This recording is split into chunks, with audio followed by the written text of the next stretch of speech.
Boa tarde, ouvintes. Aqui estamos nós em mais um domingo de sol, calor, e estamos aqui para responder dúvidas que qualquer um de vocês, ouvintes, tenha.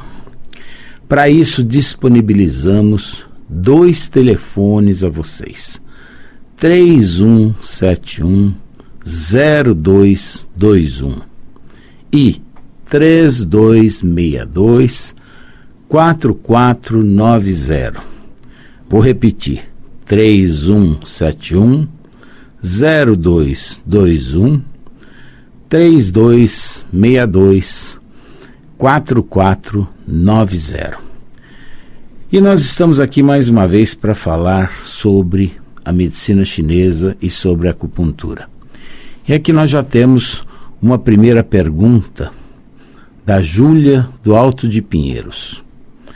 Qual é a alimentação ideal para prevenir a osteoporose? Júlia, muito obrigado por ter perguntado. E é importante a gente saber, já que você está falando sobre alimentação ideal para prevenir a osteoporose, nós não podemos ter uma alimentação que previna a osteoporose. Por quê? Porque o que seria a osteoporose? A osteoporose nada mais é do que a perda acelerada da massa óssea que acontece no processo normal de envelhecimento do indivíduo. Então, todos nós, ao envelhecermos, em maior ou menor grau, teremos uma perda da nossa massa óssea. E essa massa óssea tem tudo a ver com o metabolismo dos sais minerais e do cálcio. O que acontece é que vai haver uma diminuição da absorção de sais minerais e cálcio. Então, a densidade óssea fica diminuída. E no momento que a densidade óssea fica diminuída, existe uma tendência maior a fraturas. Então, qualquer escorregão, qualquer queda pode ser ocasionada uma fratura. Para que vocês tenham uma ideia, um espirro, uma tosse mais forte, poderá ter uma fratura que nós chamamos de fratura espontânea. Inclusive, a fratura espontânea poderá ocorrer por estresse. Então, qual seria a alimentação ideal? A alimentação ideal seria uma reposição dos sais minerais e de cálcio. Óbvio que dentro da medicina hoje nós temos os comprimidos de cálcio, nós temos tudo isso. Como é que se fazia antigamente? Antigamente, que eu digo há 40, 50 anos atrás, eles já sabiam da osteoporose. E o que eles faziam? Os antigos, eles tomavam um negócio chamado caracu com ovo. Quem for do pessoal antigo vai lembrar que o camarada pegava um caracu e batia com ovo cru. Ele colocava o ovo dentro, batia, e a casca do ovo provia de cálcio. Então, ele é rico em cálcio. Existiam pessoas antigamente, eles pegavam essa casca de ovo. E agora vejam bem, aqui nós temos que falar, se for fazer isso, pelo amor de Deus, façam com ovos não tratados com aqueles agrotóxicos e com aquelas coisas, o mais natural possível, né? E eles pegavam a casca do ovo, batiam, moíam a casca do ovo e colocavam em suco, colocavam em chá, colocavam em qualquer lugar. Agora, tem o risco também que o excesso dessa casca de ovo, o excesso desse cálcio, pode formar cálculos renais. Ou seja, esses cálculos seriam formados de tanto você tomar cálcio. Mas existe uma forma que os chineses usam, muito interessante. Qual é a fórmula? Em primeiro lugar, o osso, metabolismo ósseo, tem tudo a ver. Se vocês forem ver as nossas entrevistas anteriores, vocês verão que o osso, ele é governado pelo órgão que nós chamamos rim, que é o elemento água, lembram? Muito bem, para isso temos que tonificar o rim. E como é que nós podemos tonificar os nossos rins? Os nossos rins são as nossas raízes. Eles ficam na parte baixa do abdômen. E, em sendo raiz, existe um princípio homeopático que diz: semelhante cura semelhante. Então, para tratar dos rins, nós usamos raízes. E as melhores raízes são cará, bardana, inhame, mandioca, mandioquinha. A raiz da cebolinha, lembra aquela raiz, a cebolinha que vocês compram na feira, aquele ramo verde que embaixo é branco, aquela parte branca que tem o bigodinho da cebolinha, é a melhor coisa para tonificar o rim. Vocês podem cozinhar aquela raiz, picá-la pedacinhos e pôr dentro da comida, ninguém nem vai notar, e aquilo é um excelente tônico do rim. Tá? Então, as melhores coisas para a alimentação dentro da medicina chinesa, que tonificariam o rim, que fortaleceriam o rim e que melhorariam a densidade óssea, seriam raízes. Então, não se esqueçam, esta alimentação rica em raízes vai ajudar o rim. Segunda pergunta. Paulo da Freguesia do Ó. Nervo ciático tem a ver com sedentarismo?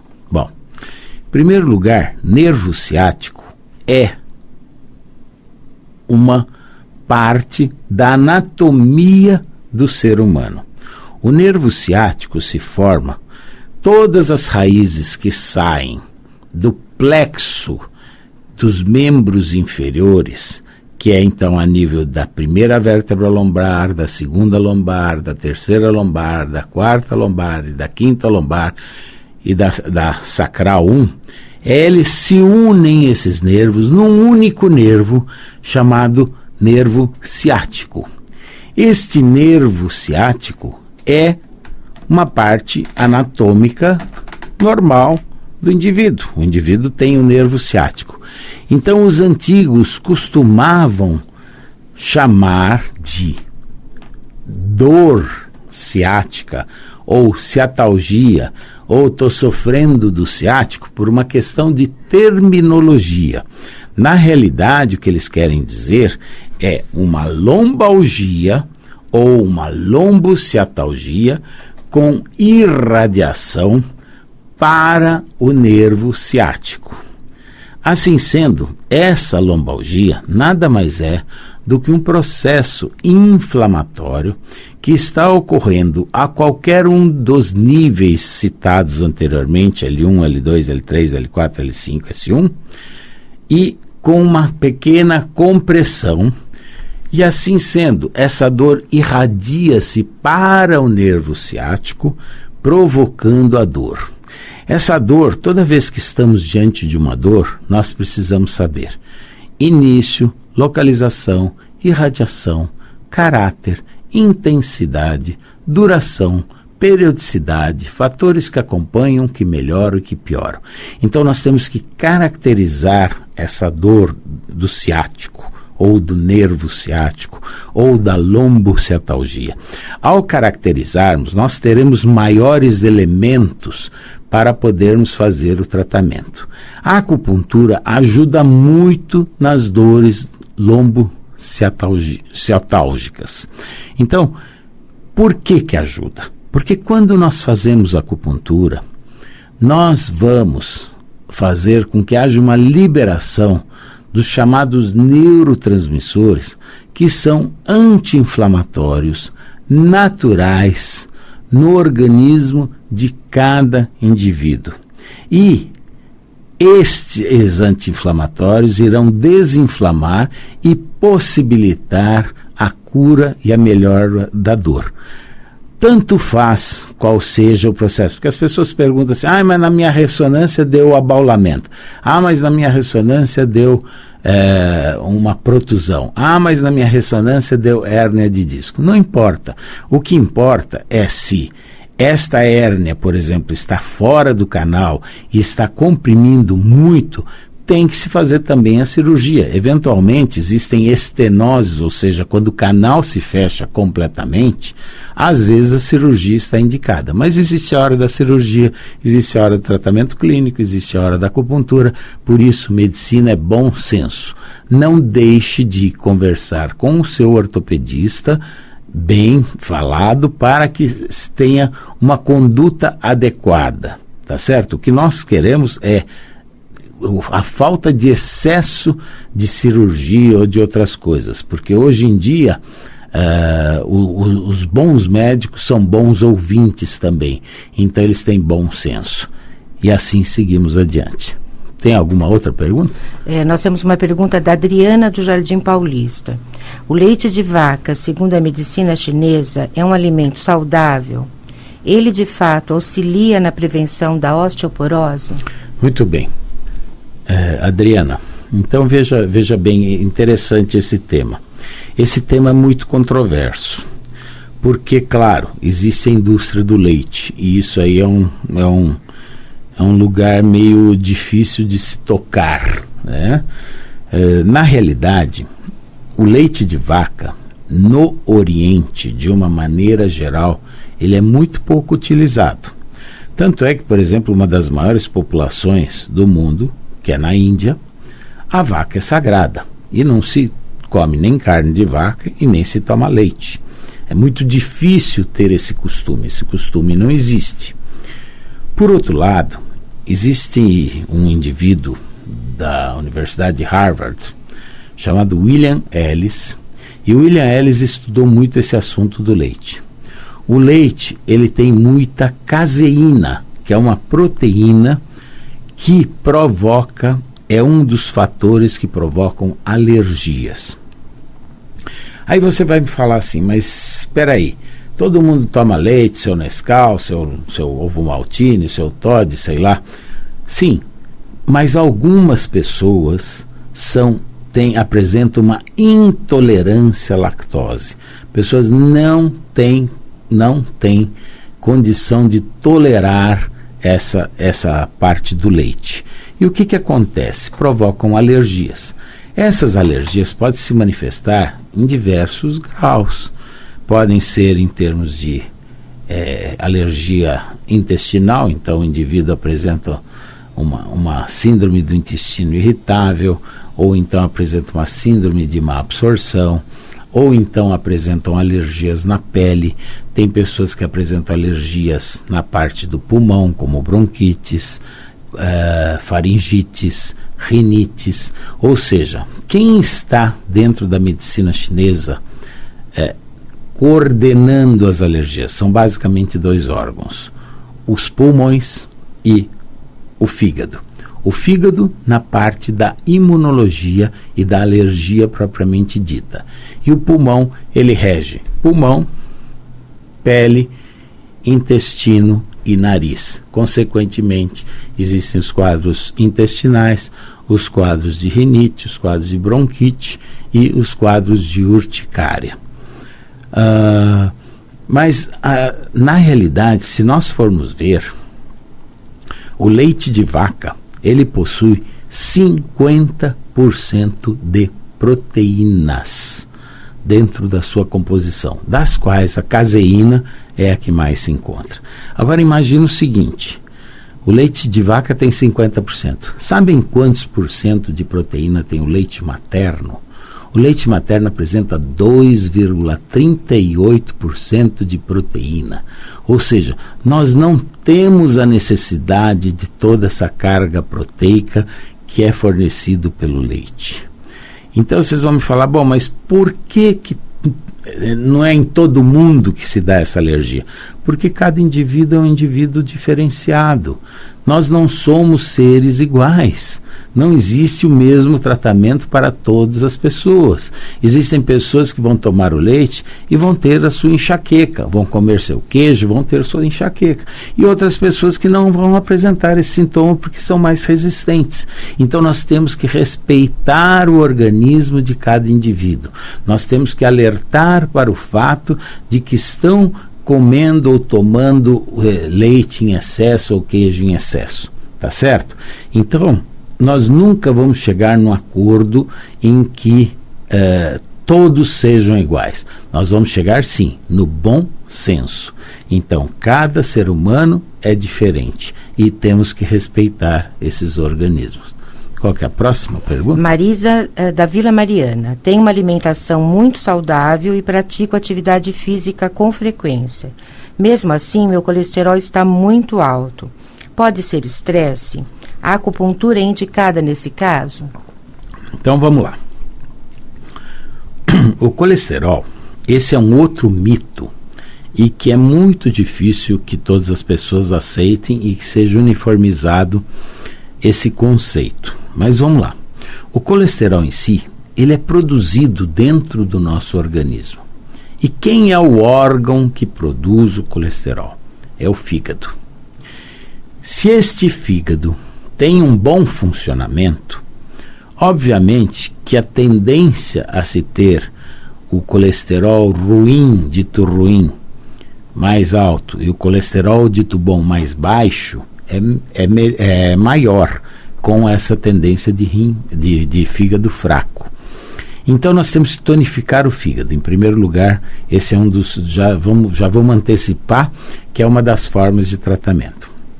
A segunda coisa, o indivíduo, ele não tem colesterol aumentado por conta da sua alimentação. Que possam ter 10 a 15% do nosso colesterol ser aumentado por alimentação, porque os outros 85% vão ser de causa única e exclusivamente do fígado. Nem todo indivíduo do fígado, portador de fígado energeticamente fraco, terá o colesterol aumentado, mas todo indivíduo que tem o colesterol aumentado tem a característica de ter um fígado energeticamente alterado. E isso é muito importante, esse conceito, que se tenha, porque tem que tratar o fígado destas pessoas. Nós não temos como, torna a falar, nós não temos como alterar, dar um fígado novo a essas pessoas, porque esta alteração, se vocês lembrarem das nossas outras aulas, elas vêm das alterações que a mãe deste indivíduo teve durante sua gestação. Se a mãe tinha um fígado energeticamente fraco, ela irá passar este fígado energeticamente fraco para o seu filho. E assim sendo, este filho terá um fígado energeticamente fraco. Então nós podemos tonificar o fígado, proteger o fígado. Quais as melhores ervas, aqui nós estamos falando de chás, quais os melhores chás para a limpeza do fígado e que vá tonificar o fígado e que vá limpar o colesterol para vocês? Chá de boldo e chá de carqueja. Agora, você ouvinte que está nos vendo nesse momento, não use aquele boldo de fundo de quintal, macerado, verde, porque aquele boldo, ele é tóxico. Ele precisa ser seco à sombra. Então, primeiro, peguem as folhas, sequem as folhas à sombra e depois vocês usem os chás destas folhas. Vocês podem ver que todos os chás usados pelo mundo nos saquinhos são todos folhas secas. Não existe chá de folha verde. Ah, mas a minha comadre faz chá de folha verde. Faz, mas está errado. Algumas pessoas vão, ao contrário, intoxicar com esse tipo de chá. E também não serão todas, vão ser algumas. Mas tem que se fazer chá com folhas secas, tá bom? Então, boldo e carqueja são ótimas para o fígado. E todas as substâncias também ácidas, limão, vinagre, são tônicos do fígado. Mas não se esqueçam, não use em excesso, porque se vocês usarem folha de boldo, folha de carqueja, limão e vinagre em excesso, também irá prejudicar. Então, 3 xícaras de chá por dia de cada um está ótimo e é o suficiente para tonificar esse fígado. Próxima pergunta. Paulo de Atibaia. Estou com esporão calcâneo. Tenho muita dor. Qual tratamento o doutor recomenda para o meu caso?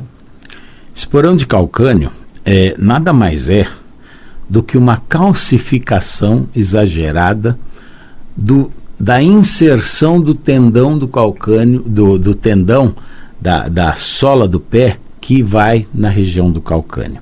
Então forma-se como que uma espícula óssea, mas na realidade é o tendão que está calcificado. E ele dói, gente, dói muito. Então qual é a melhor coisa? Primeiro, ao consultar um ortopedista, vocês vão ver se existe alguma fisioterapia que possa ser usada, mudar o calçado que possa estar causando isso, e aí sim, muito bom a acupuntura. Em casos excepcionais, quando essa dor está intratável, quando nada mais existe, é que vem a questão da cirurgia. Mas o que pode ser feito bem antes da cirurgia, sim, realmente façam acupuntura. Para esses casos está muito indicado, porque além disso forma-se um processo inflamatório dessa fáscia, chama-se fáscia, esse tendão que vai se inserir lá, e dá uma fascite ou faceite na sola do pé, que nada mais é do que um processo inflamatório desta fáscia. Então, a acupuntura está, sim, muito indicada. Próximo. Lucas, de São Bernardo do Campo. Fui diagnosticado com enxaqueca. Tenho tido crises frequentes. O que posso fazer para melhorar? Muito bem. A enxaqueca, ela está muito ligada ao órgão fígado. Então, existem algumas causas básicas que você, meu senhor, você, minha senhora, que estão nos ouvindo nesse momento e que vão sentir. A enxaqueca ela é desencadeada, eventualmente, por alguns eventos muito clássicos. Primeiro, intoxicações. Intoxicações, vamos abrir uma chave, porque existem várias coisas que podem nos intoxicar. Então, comida, alguns tipos de alimento, bebida, alguns tipos de bebida, e não estou me referindo apenas a bebidas alcoólicas. Algumas pessoas com determinados tipos de suco podem ter dor de cabeça, ou tomar chás em excesso podem ter dor de cabeça. Então, comida, bebida, medicamentos. Não se esqueçam que o uso constante de determinados medicamentos poderão causar enxaqueca. Hormônios, fases hormonais na mulher, principalmente próximas à menstruação, ou quer seja por uma tensão pré-menstrual, uma tensão pós-menstrual ou uma tensão menstrual, em que possa ter dor de cabeça. Então, alimentos, comidas, bebidas, medicamentos, hormônios e alérgenos. O que são os alérgenos? Pessoas que sentem dor de cabeça porque sentiram um cheiro de um perfume, porque sentem cheiro de gasolina, de cheiro de queimado, cheiro de fumaça. Então é variável a sensibilidade individual. Então, de novo, repetindo: intoxicações, comida, bebida, medicamento, hormônio e alérgenos. Depois, segunda grande causa, segundo grande grupo, vento frio. O vento frio, ele é um dos desencadeadores de enxaqueca, e principalmente nesta área, vento na nuca. Então protejam-se com um cachecol, que aí esse vento frio não irá agredir. Vocês vão ver que muitas brigas conjugais, inclusive, acontecem por conta do uso de ventilador e ar-condicionado. E a terceira grande causa, o terceiro grande grupo, é emoções contidas, estresse, raivas e medos. Isto é um fato. Então a pessoa passa o dia tendo estresse, raiva, medo, e no horário do fígado, que é da 1 às 3 da manhã, ou da vesícula, que é das 11 à 1 da manhã, ele começa a ter a dor de cabeça, só que ele está dormindo, e essa dor de cabeça vai se intensificando a tal ponto que de manhã, quando ele acorda, ele refere: eu já acordei hoje com uma dor de cabeça, com uma enxaqueca. Nada mais foi do que todo esse processo, quer seja de intoxicações, quer seja de vento frio, quer seja de emoções contidas, que agrediu o indivíduo. E aqui nós ficamos para mais um domingo. Muito obrigado pela atenção e uma boa semana a todos vocês.